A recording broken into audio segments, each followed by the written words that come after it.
Што е целта на овој протест денес?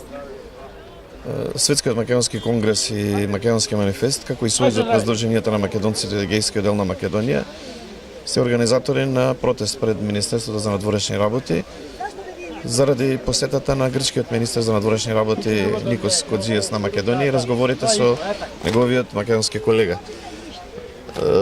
Пораката од протестот е декларација за неотугивото и неотстапно право на македонскиот народ и на македонците на името на државата и идентитетот на нацијата.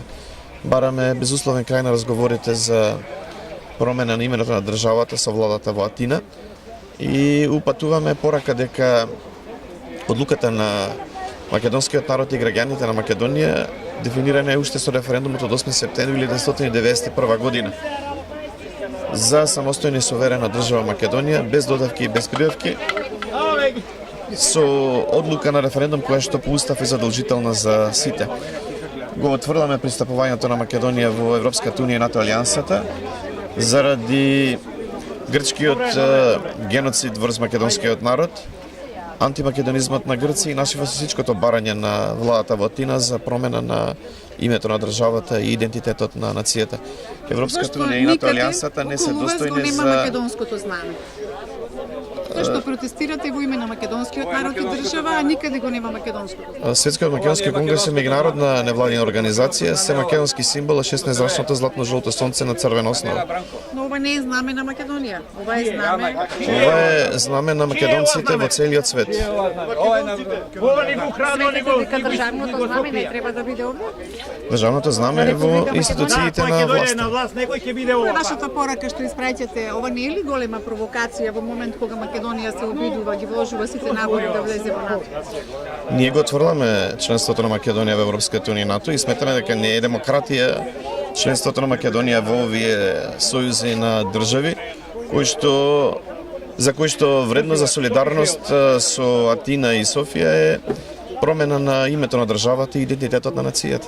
Треба ли државата и македонскиот народ да останат со години заробени во своите граници и да не бараат излез кон Европа, особено кога го имаме предвид фактот дека илјадници македонци ја напуштија државата барајќи подобар живот? Меѓу нив се и македонците во диаспората, кои што вие во моментов велите ги застапувате.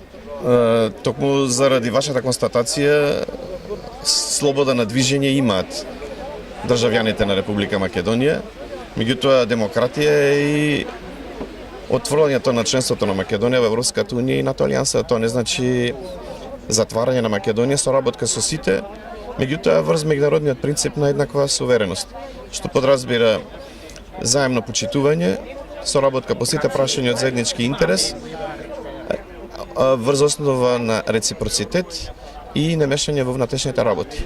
Во конкретниот случај, Грција и Европската унија и НАТО отворено се мешат во внатрешните работи на Република Македонија со барање за промена на името на државата и идентитетот на нацијата и сметаме дека тоа е флагрантно кршење на меѓународното право, на уставот, представува најтешко кривично дело велепредавство и е спротивно на повелбата на Обединетите нации и на Универзалната декларација за човекови права. Го застапувате се македонскиот конгрес, зошто толку мала поддршка имате на протестот? Ние упативме порака на најмногу 100 луѓе да присуствуваат на овој протест. Не очекувавме масовност, затоа што пораката требаше да ја упатиме до министерот Коджијас, кој денес има официјална посета во 5-6 институции на власта на Република Македонија. Нашата порака беше пред Министерството за надворешни работи и затоа сме овде и денес тук.